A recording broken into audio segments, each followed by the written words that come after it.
Welcome back to the Mishpacha International Bakery. Do you remember what Mishpacha means? It means family. It's our family bakery. And we have been doing specials, and today's special, oh, I love these. They are orange spice sweet rolls. Oh, they smell so good. Oh, they're so tasty. And our special today is buy two, get one free. So get three for the price of one. Oh, they've been selling really good, and I'm excited to sell some more because they're one of my favorites. So, remember, my specials have to do with a story. So as I tell the story, I want you to see what my three rolls for the price of two has to do with our story. So let's review. We learned that Joseph, his son, was sold into slavery by his brothers because they were jealous of him. And we asked that big picture question, is there anything God cannot do? And we learned that he can't. He can do anything according to his character. As long as it fits with his character, with who he is, he can do it. So, you ready for the story? Okay, so Joseph was taken to Egypt as a slave. And when he got there, he was sold to a man named Potiphar. And Potiphar quickly noticed that Joseph was very competent, which means he was really good at doing things and good at what he was doing. And he chose to put Joseph in charge of everything. He said, oh, this kid's really good. So he made him in charge of more, and oh, he's really good at that. Made him in charge of more. Before you know it, Joseph was in charge of everything that Potiphar owned. Now, Potiphar's wife, she made some sad choices, and she tried to get Joseph to join her in making a sad choice. But Joseph was a boy who made good choices. Well, by this time he's a young man who made good choices.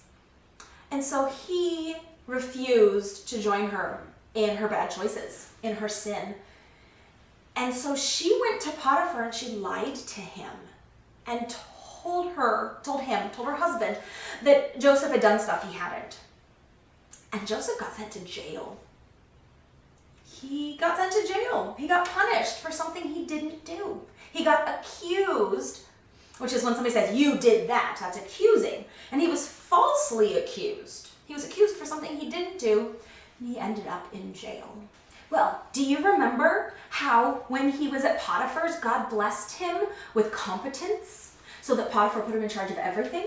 Well, the jailers soon noticed that Joseph was very competent and he was trustworthy, and so they put him in charge of the other prisoners. They put him in charge of the jail. That's a little crazy, but they did that. And there were two other prisoners. One was the cupbearer for Pharaoh. So the person who would bring him his cup with his wine or his juice. And the other was Pharaoh's baker. Baker, awesome. And one night, both of these prisoners had dreams. They were weird dreams. They were prophetic dreams. Remember when God gives them a dream that tells them about the future? But they were confusing dreams because the cupbearer, the one who would bring Pharaoh his drinks, had a dream that there were grapes growing on a vine. And the vine had 3 branches, and there were grapes. And he took the grapes and he squeezed them into a cup and made wine and gave it to Pharaoh. And the baker had a dream that he had 3 baskets on his head, and in them were baked goods. Ooh, baked goods. 3 baskets of baked goods on his head, and that they were for Pharaoh. And that the birds kept coming, and they were eating Pharaoh's bread from his basket on his head. And they were so confused by these dreams. They're like, what's up with these dreams? And they told Joseph their dreams. Now, God had blessed Joseph with the ability to interpret dreams. Remember when he was younger, he had a dream that he would rule over his brothers and they would bow down to him. So he knew the meanings of dreams because God would give him the meanings. God would tell him the meanings of these dreams. So God gave him the meaning of these 2 dreams. And he said to the cupbearer, in 3 days, you're going to get to go back and serve Pharaoh. Your time in jail is going to be done and you're going to get your job back as Pharaoh's cupbearer. And he said to the baker, in 3 days, you're going to be killed as your consequence. And sure enough, in 3 days, the cupbearer got to go back to his job, and the baker was killed. And he told the cupbearer, before the cupbearer left, remember me. Tell Pharaoh about me. Remember me. I didn't do anything wrong. I'm not supposed to be in jail. Remember me.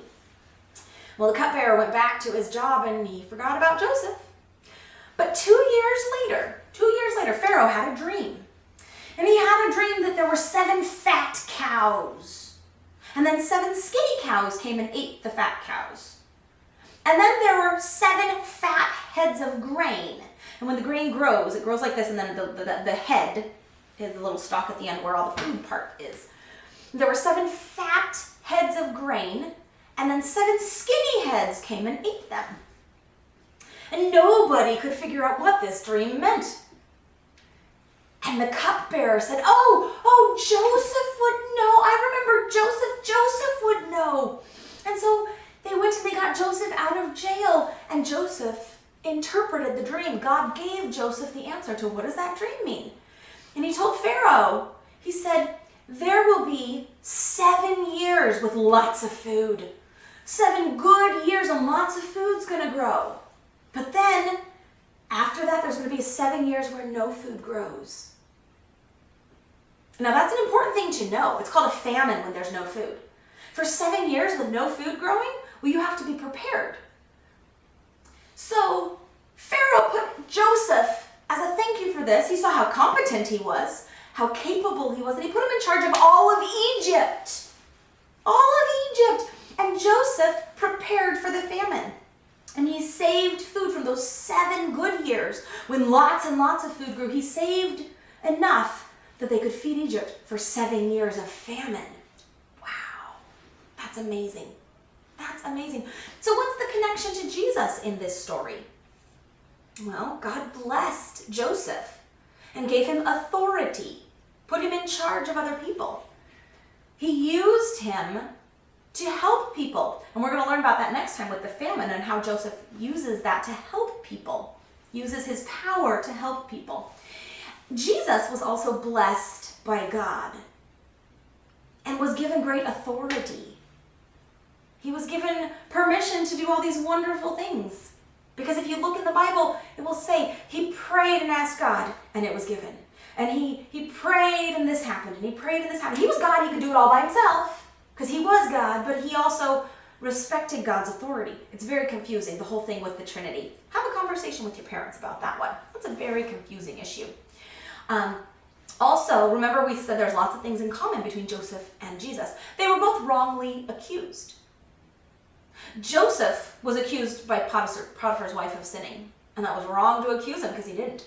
Jesus was accused by the Pharisees and put on trial when Jesus had done nothing wrong. They both had done nothing wrong, and they were put on trial and punished for it. Joseph was sent to prison, and Jesus was sent to the cross. But it was all part of God's plan. Oh, God had a plan, and it was all part of God's plan. I love God's plans. I love hearing about them and reading about them and seeing them work. Okay, now our last thing is that question. Is there anything God cannot do? No. As long as it's within his character, he can do it. And in this story, he's working, he's planning, and he's getting ready to save his people. And we'll hear about that next time. Okay, see you later.